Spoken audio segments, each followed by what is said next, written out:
We now move to our second panel discussion featuring Dr. Deepak Paramashivan, Dr. G. Manoj, Dr. V. Premalatha and Professor K. Sashikumar.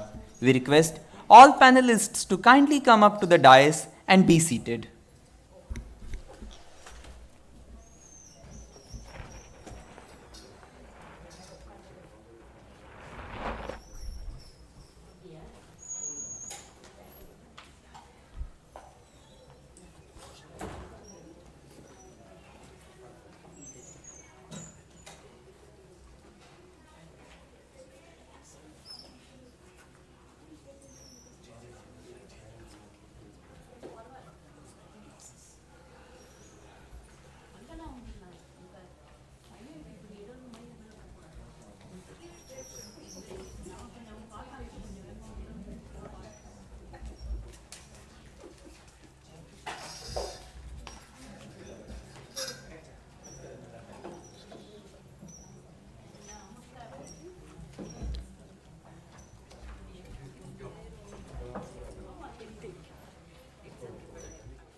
We request Dr. Deepak Paramashivan to please come on the stage and felicitate all the respected panelists who are going to assemble on the stage. As we proceed to briefly introduce all our panelists, beginning with Dr. G. Manoj. Dr. Manoj Gundanna is an archaeologist and researcher specializing in temple architecture. Dr. Manoj obtained his MA and PhD in Ancient History and Archaeology from University of Mysore with doctoral research on temples of the Salem region and has presented over 100 lectures and has delivered many lectures internationally. Professor V. Premalatha. Dr. V. Premalatha is a musicologist and a scholar of South Indian classical music, trained in vocal and veena, with a doctorate from the University of Madras. Professor Premalatha's contribution to the field have been recognized with honors such as the Best Musicologist Award 2022 from the Madras Music Academy and the C.P. Desai Sangeet Manishi Award 2024. Professor K. Sashikumar. Professor K. Sashikumar is working as a professor in Karnataka Music, Department of Vocal Music, Faculty of Performing Arts, BHU Varanasi. Professor Sashikumar is also former Dean Faculty of Performing Arts, former Head, Department of Vocal Music and Musicology. We express our sincere gratitude to all our esteemed guests for this intellectually stimulating discussion. We hope that the thought-provoking ideas discussed. So please continue.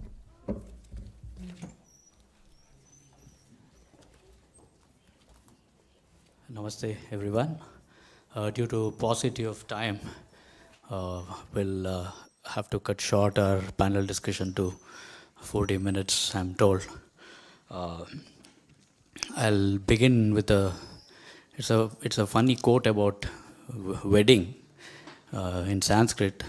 Vadhu varayate rupam mata vittam pita shrutam bandhavaha kulamichanti mrishtana vitare janaha.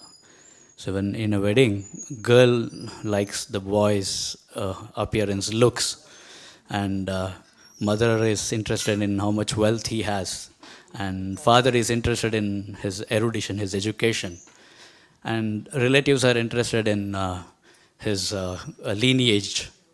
Rest of them just, they are bothered about if the food was good in the marriage.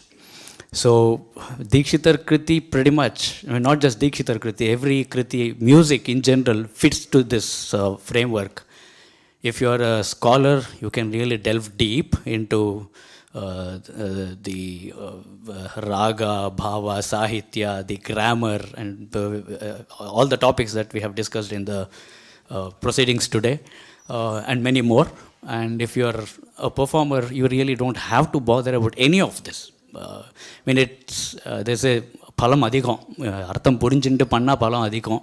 It's still okay. I mean, you can definitely forego, I mean, as long as you don't really commit murder, broad daylight murder of Sahityam, it is still fine.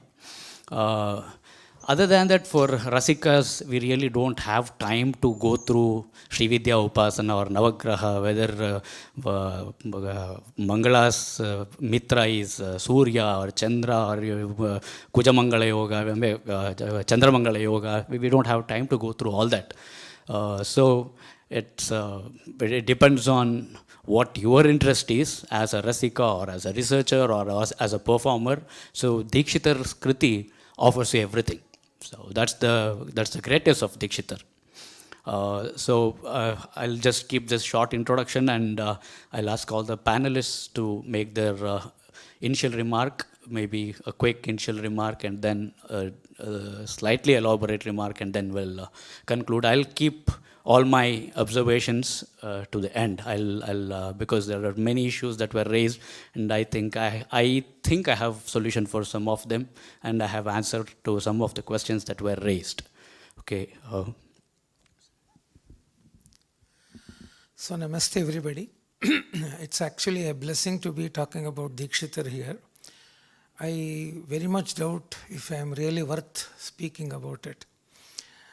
I would just like to, as you mentioned, a short initial comment I would like to make is, probably of all the Vagayakaras we know, Dīkṣitar is the most discussed and widely, there is a constant effort to understand Dīkṣitar.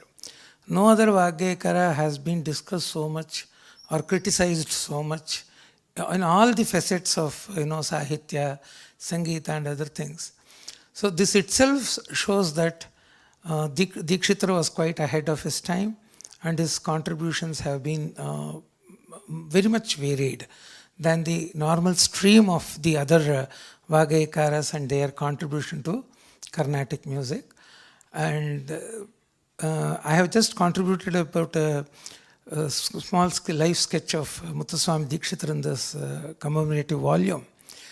With regards to that, I think I will, in the next this thing, I would just like to make 3 observations as far as Dīkṣitar's life is concerned. Professor Premalatha.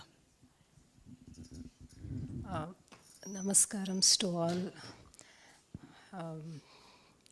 the learned teachers, my teachers, and all experts here in this auditorium.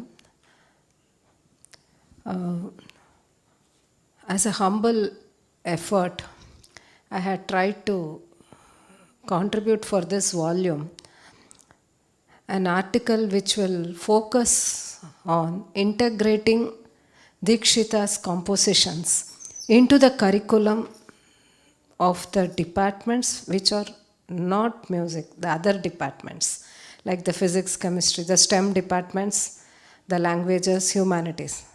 So just now we have to imagine that too it is in the higher education institutions. Let us consider here what we think about higher education institution is the one where a student goes for their graduation and post-graduation. So after completing their 18 years of schooling, when a student gets into an higher education institution, this has become very common today in India that it is more likely that a student will have to go and join in an institution which is away from their hometown, like the IITs, IIITs, NITs, the central universities, or renowned institutions like BITS Pelani, IIIT, Hyderabad, and many of this kind. VITs. So many, see, everybody is crazy about joining BTech, again MBBS, many of courses of this kind. So why not now bring in Muthuswami Dīkṣitar into the curriculum? So this will, the first step is to get into trouble. Muthuswami Dīkṣitar, next we will extend to Tyagaraja and slowly all other composers also. So this is bringing in Dīkṣitar's composition into the curriculum for the students of departments other than music is really very, very challenging. So in this paper I have tried to devise 3 suggestions, suggestive courses. One, they are purely theoretical papers that they will learn about the theoretical information or lot of information based on Dīkṣitar Kritis. This will be 2 courses, 2 varieties of course. Another is one totally practical. So students of BTech or students doing some veterinary science or students doing some MBA can also learn music, singing Dīkṣitar compositions. Here I have categorized them into 3 different varieties. And another 2 is an outreach kind of a thing, like a musical tour for the students to visit the places which were very profusely handled and the deities which were on which Dīkṣitar compositions are found. Another is guided music listening. We speak many, we learn things, we observe, we listen to. But now listening the composition along with its meaning by great musicians. This will be the guided music listening. So these are the 3 varieties of 2 courses under that outreach. So like this, I have given a suggestion for around 7 courses. And thing is that for 2 courses, theoretical courses, we can prepare content and we can float it across. As per the new educational policy, a course which is not from their domain, which is an that non-major elective, what they call NME courses, or the open elective or the generic elective courses is mandatory. So every student will have to take at least 2 or 4 courses of such kind in their entire graduation period. So for this also, this music course will be helpful. Another thing is, definitely students studying in any department will love to come and sing. So they like singing, they like music, as I think Sashikumar will also accept the students. When we are all in the universities as the heads and the deans, then we find that many students are attracted to the music department. They all wanted to come and learn music. So this will again promote and this will help music to get propagated. So this is another initiative. And at last is that the culture, what the students, they would have learned music in their young age in their homes.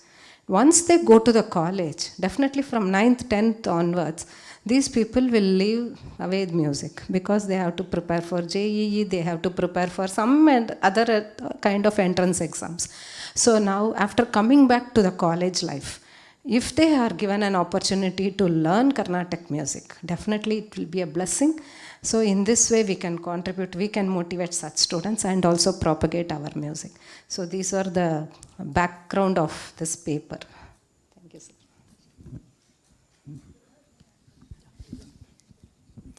Thank you, madam. Respected gurus, all are here, and scholars, and I can see so many students here who are interested in this area, some IIT students also. So the topic, first of all, I would thank Dr. Ramanathan for involving me in this publication. And the topic given to me is Muthuswami Dīkṣitar and Kashi. Being in Kashi for more than 33 years, I got opportunity to meet even the present person, that is Keda's father, Arunachala, Brahmashri Arunachala Shastriji. So the thinking is how Dīkṣitar traveled all the way from south to north. You know, in that time, it's very difficult to travel. And it is Ramaswamy Dīkṣitar's pressure, one way we can say that. He learned all these upasanas. So his son wants to be a master in this area. So his guru is also Chidambara Yogi. So it says that it took 6 months to reach from Chennai to Varanasi for learning so many aspects of spirituality. Then Sri Vidya Upasana, so many other aspects also. So this is the area where we focused. Thank you. Yeah, that was a brief introduction to the broad topics that this panel has contributed, and I'll still keep my comments till the end. I'll reserve them till the end. Maybe we can have a slightly elaborate. Just let me know when we are. I will try to keep myself as short as possible. While writing the life sketch of Dīkṣitar, I made 2-3 observations, which I don't think it is very popularly seen elsewhere. So everybody talks about Dīkṣitar as Sri Vidyopasaka, and we also get to know a lot of namas from Lalita Sahasranama and his kritis. These are very frequently found. All those things are right. But he was also greatly influenced by the Sri Vidya Prasthanatraya, which was composed by Bhaskaracharya. So the Saubhagya Bhaskara, Varivasya Rahasya, and the Setubandha, the 3 Prasthanatraya of the Sri Vidya field. One important observation which I have been making is, even today, we find a lot of people who talk about Saundarlahari, Lalita Sahasranama, and other such things, a topic about Kamakshi. When the name of Kamakshi is being explained, they would restrict themselves to the physical appearance of the goddess, telling her that view is, like it bestows everything, whatever you wish for, and all those things. But in Saubhagya Bhaskara, Bhaskaracharya writes that she is called Kamakshi because Ka means it is Saraswati and Ma is Lakshmi. So by her sight, she bestows knowledge as well as the prosperity. This idea has been brought out as Sharada Ramanayane in Neerajakshi Kamakshi. So such nuances of the Sri Vidya has been brought out in his kritis, which are especially influenced by the Prasthanatraya Bhashya of Bhaskar Raya. This is something which is not very much popular or observed. Probably, today Sri Vidya is becoming very popular, but I don't know if it is taking the right path of popularity, because it is more of an Atma Sadhana. And the second part is, as I mentioned earlier, some scholars, they have a critical view towards Dīkṣitar kritis regarding, the grammar or the whatever the language, Sanskrit, everything.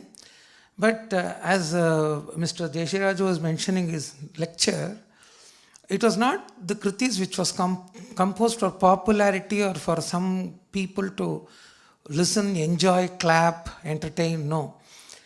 It is more for sadhakas, just not personal.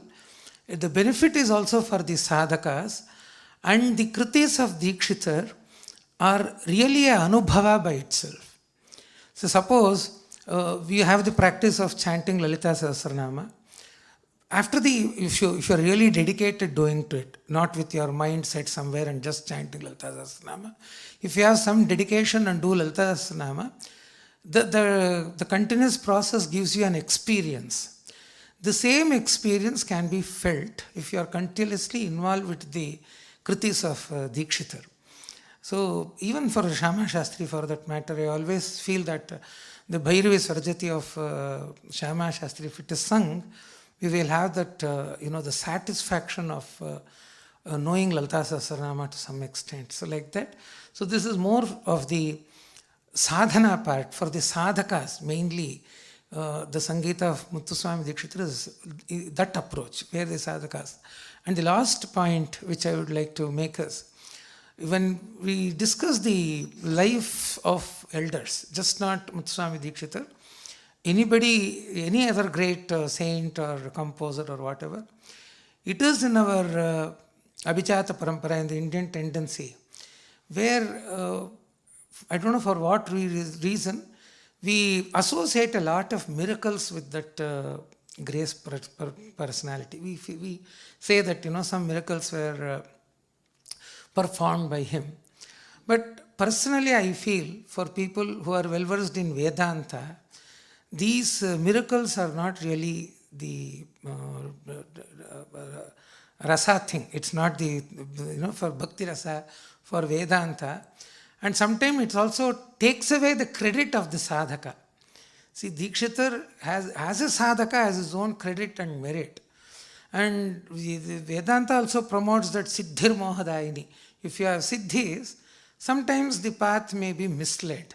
So observing all those things, being such an Advaita Vedantin, and the Dīkṣitar's credit and the approaching him with Advaita, this thing is greater when compared to the petty miracles, which are, of course, they're more Janaranjaka, and the Pamaras are always carried away by such episode. But still, I think Dīkṣitar has to be purviewed beyond all these things as a sadhaka, and the Advaita sadhaka, as we see reflected in his kritis. Thank you. Hope I didn't take much of it. Not at all, sir. Thank you very much for that insightful explanation on Sri Vidya Upasana and Dīkṣitar's compositions. Of course, Sri Vidya Upasana is it's a topic in itself, and Dīkṣitar, obviously, even though he has composed so many kritis, even he cannot do justice to it. It is so vast. So he has given you what Sri Vidya Upasana is in a nutshell. So what Professor Premalatha was saying, I think it's very important. If at all we have a course based on Dīkṣitar, we should name it as IKS through Dīkṣitar's compositions, because it will have so much. It can teach you astronomy, it can teach you Jyotishya, Yoga, Sri Vidya, or Kshetras, Adhyatma, and whatnot. So over to Professor Premalatha. Thank you, sir. I was about to say this. Like this course content, when we are speaking about the literary beauties and the concepts which are described in his compositions, Dīkṣitar's compositions, we come to know about references to many names of rivers. Tamraparni Tatastitam, Sri Nakarastita. When we have this Kshetra Mudras, we were speaking about Vaidyalinga Kshetram. We have temples devoted to the Navagrahas in and around Tanjavur, Kumbakonam, Mailadurai. But the Angaraka shrine is inside the Vaidishwaran temple. So Vaidyalinga Kshetram. Everywhere there is a reference. So now this will also have an interdisciplinary association with the departments of geography, tourism, many things are there. Then the mythological characters also. Because these days, our children now, if they have come to the schooling, they are completed schooling, they are getting very less opportunity to learn or to know about our Indian tradition, heritage, culture. And what they were, at least the previous generation were seeing this Chota Bheem, Krishna and Bheem and something, and some Mahabharata stories. And the next people may not have that opportunity because Android is in their hands and they have their selection, their own selection. They may not select and see all this. And previously we had the elders at home who would give their stories. So all this great, our IKS, the treasure should be given to the students, means this would be one of the another good opportunity. And also some of the names of the deities even many people do not know. Like Srivanchiyam is a place near Thiruvarur. Vanchanatha is the Swami and Mangalambika. At some places she is called as Apita Kuchamba, Brihat Kuchamba, Apita, Thiruvannamalai. So like this, how many people will know how it is described? And for example, Sri Chakra Tatange, Sri Shiva Vamange, Sri Chakra Rupa. See that whatever when they are describing Shakti or the goddess Parvati with whatever the Vodhyana Pita Sthite, like that there are so many references when the epithets they carry. Maybe the place, maybe like the story, like Malayadvaja's daughter, like this, all these mythological references this generation students will have come to know. And if we just give them as a lecture or a notes, it will not go inside. If we make them to listen to the songs, if possible they can sing. So this is an attempt to take this IKS to the students. And as part of this learning phenomena, I said we had 3 courses. One is the course which is meant for students who have a singing voice, but they have not learned music, so that we can start with the Sarali Versa, the basics, 1 or 2 units, and then go just with the Notuswara Sahityams. Even Notuswara Sahityams cannot, all the Notuswarams are not that easy for all the students to sing. It is that the zigzag patterns have to be, so slowly we have to go with. And one semester, if they have completed, probably we are really perasa konjam jaasti. Adutha semester la innor course aarambichiduvom, innu konjam tough ana paattu solli kodukalam. So this kind of a thing. Another 2 courses, what I mean is the advanced level, is for the students living in North India, or for the students who have already learnt Hindustani music, who are not exposed to Carnatic music. They can also be tried, and they can also be given an opportunity to learn some Carnatic music, Dīkṣitar compositions. Another one version is the students who are from music families, from Carnatic music, but everybody will not be going for an MA in music or BA in music. They will be joining some course, like they have taken BTech or BSc, BS, BSMS. So during their graduation, they should not miss their already learnt Carnatic music. For such students also in the higher education institutions, if we give a course, for a regular music student, but still they belong to some other department, they can also they can cherish their music knowledge through the courses in this one. So these are all various this one. And with the permission of the chair, if I can play 2 small video clippings of this experiment which we have done. 1 second. This is a classroom recording which was just taken for the students of departments other than music in CUTN, our Central University. I think it was their 3rd or the 4th class. They have just come in. Nobody knows music, nothing about music. So we have taught them few Saraliswaras, few Dhatuvarisa, and then go with Notuswarams. Yes, sir, please.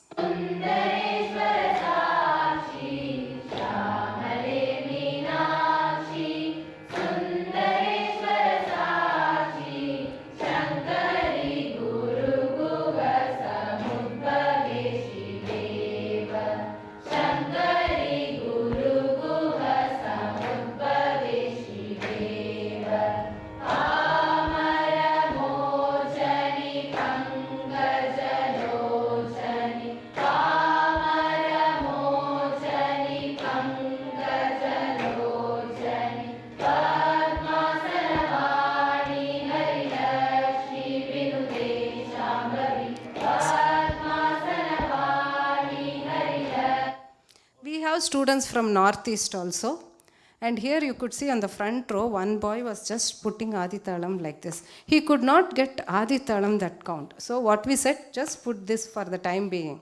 Let the count stand. So this is one of the pedagogical methods. Once he gets to count, so then it was only the 3rd or the 4th class. Another one recording where a student from Delhi, he did his master's from Goa University, and he joined for PhD in Central University. He is Saurav Mukherjee, who had learned totally Hindustani music. And after coming to Central University, he has come for his PhD research, but still he will be sitting in all the practical classes. So he was also now trained to sing Dīkṣitar composition. And for the Mahashivaratri at Lord Tyagaraja Swami Temple, we had a music offering in the night on the day of Shivaratri, where he was taught Ardhanarishwaram, and he has sung it. So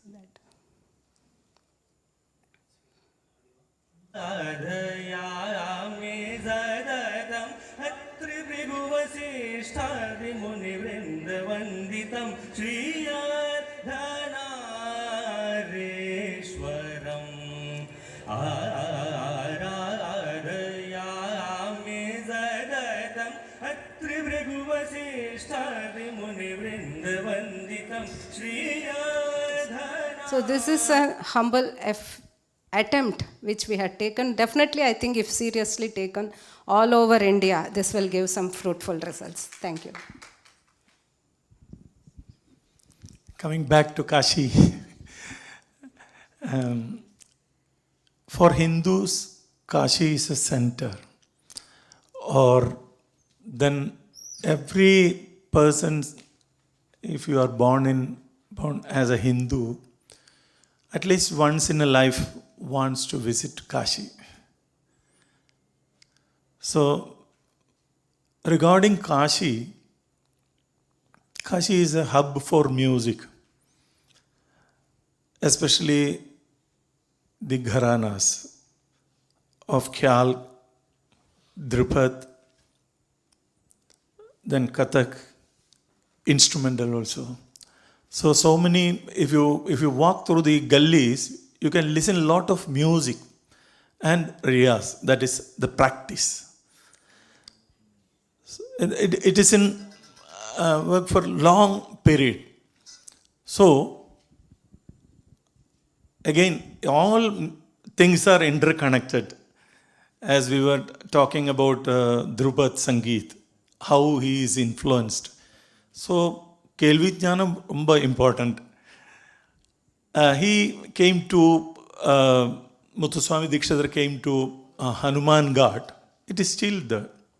As you all know, all Tamilians are coming to Hanuman Ghat. Most of the Purahitas are staying in that area, which is near to Harishchandra Ghat.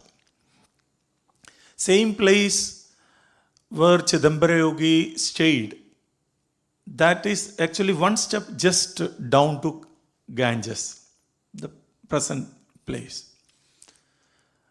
And there are people who are saying that no evidence of Chidambara Yogi, that there is always thinking will be different from person to person and scholars to scholars. Sometimes scholars used to fight each other.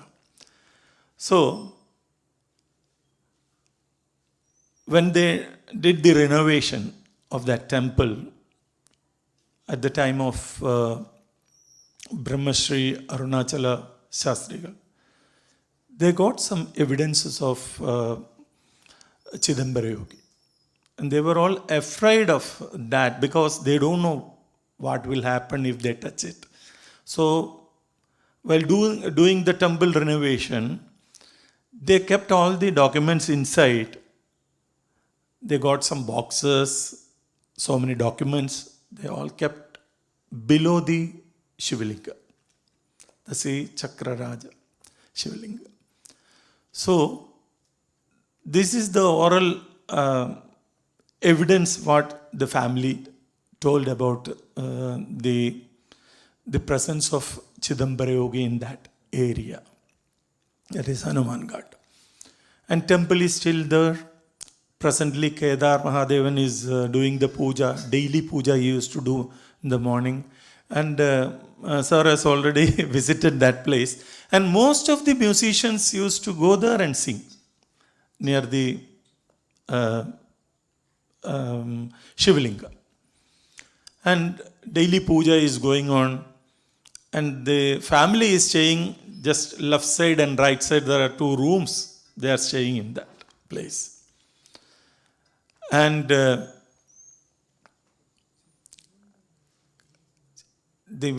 influence of Chidambara Yogi, you can see in the first composition itself, wherein it is composed Sarigama, Padanisa in second speed, and Sanidapa Magarisa in Avrohanakaraha with 3 speeds. Sri Nadadi Guru, Jayati Jayati. So, and again Chidambara Yogi's next line references is also given. So, the learning from Kashi and his stay approximately around 80 years made him to compose so many things. And another speciality, it is my view, when you come to Kashi and stay there for some time, and if you walk through the ghats, you can see so many people, Sadharan Log, but he or she may be a great scholar, and they are very simple. So, when we compare Muthuswami Dīkṣitar, he might have seen the simplicity of the people. And a person who composed Navavarana Kritis, Navagraha Kritis, and the notes are also, which is very simple. So one question comes here regarding the Navagraha Kritis we were discussing here in the morning session. When it comes to Rahu and Ketu, all the other grahas are going in this way, and the other is in fast way going in the opposite direction. And Pratimadhyama ragas are used. So, simplicity can be seen in that also, according to that graha. This is my way of thinking, and my guru's parampara also, they are all singing in this way. So, you can see some simple songs and 40 notes are there. So, all these aspects shows the greatness of Kashi, and as a seat of music and a seat of learning. Even presently there are so many universities there, Veda Padashalas are there, still going on the parampara. Thank you, Professor Shashi. I think we have just 5 minutes, so I'll take 2-3 minutes to make my observations, and then maybe if there's more time, we can, if anybody wants to add something, or we can have that. Before I commence, I would like to again quote, Kavyeshu komaladhiyaha vayameva nanye, tarkeshu karkashadhiyaha vayameva nanye. When we are talking about kavya, music, we are the ones who really melt in our hearts. And when we talk about logic, we are the same people who will become really brutal, savage, and unreasonable. So I'm putting on the hat of Tarka now, so I'm going to be Karkashadhiya. When I challenge an idea, I'm challenging only the idea, not the person, and I would be very happy to stand corrected when I'm provided with counter evidence. First of all, I'll make 2 statements, one a diplomatic one. There is no evidence or whatsoever to suggest that Dīkṣitar went to Kashi. Number 2, a non-diplomatic one, Dīkṣitar never went to Kashi. Because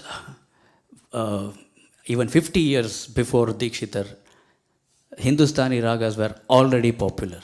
Ragas like Dvijavanti, they were Ramkali, Purvi, they were all popular before Dīkṣitar's time. So Dīkṣitar didn't really have to go to Kashi all the way and learn Hindustani music.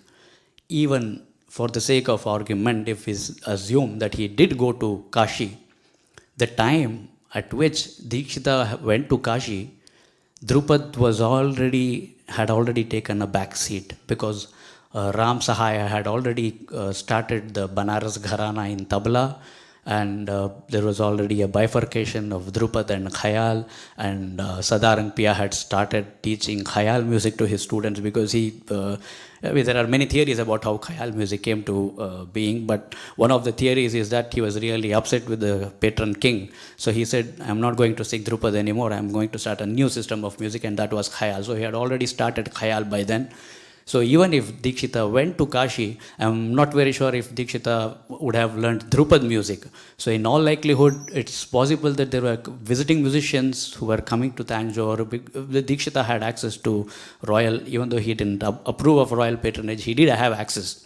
So he must have heard, and these ragas were already popular, and which is why when we say Hamir is not the same Hamir as that, yes, it is not. Sagamadani satanida mapagamada mapagamada sagamada.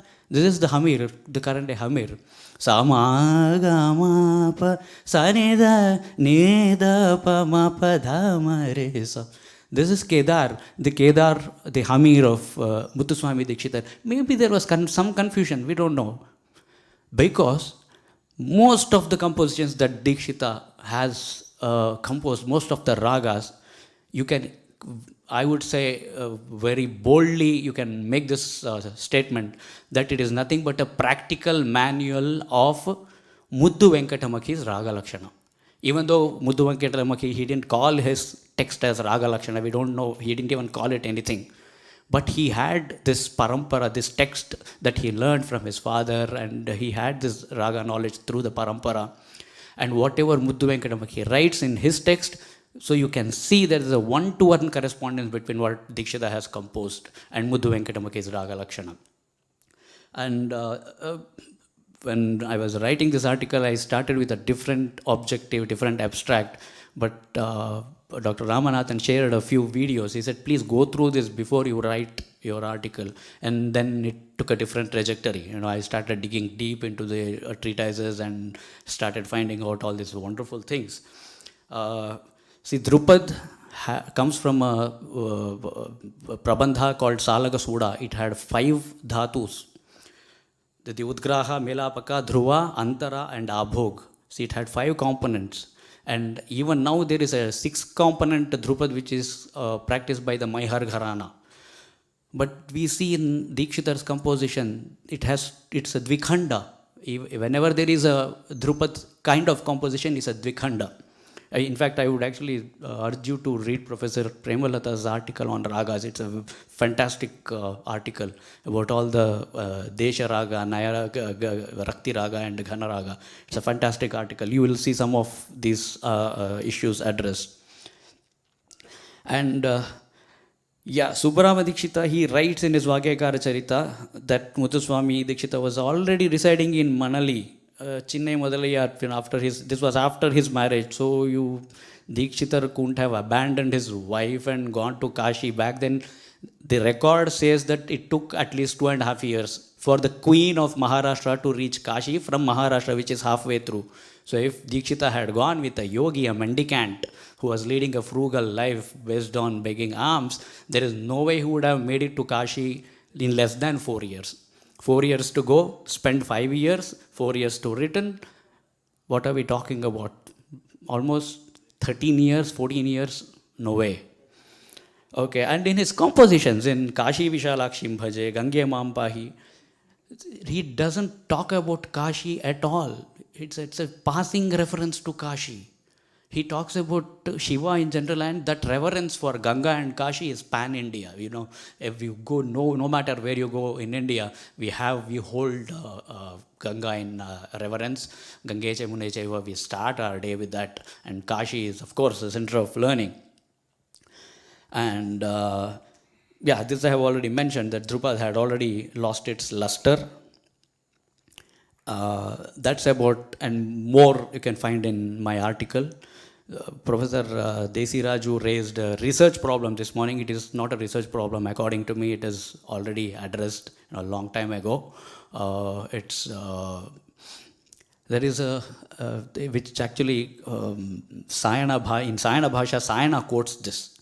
He refers to some Shiksha text, but we don't know if it is a Shiksha or it's in a Pratishakya. We are not very sure. Regarding la and da. Ajmadhye dakarasya sthane lakaraha bakrucha jaguhu. In Rigveda, dakarasya sthane lakaram. The Rig practitioners, they jaguhu, which means they sang.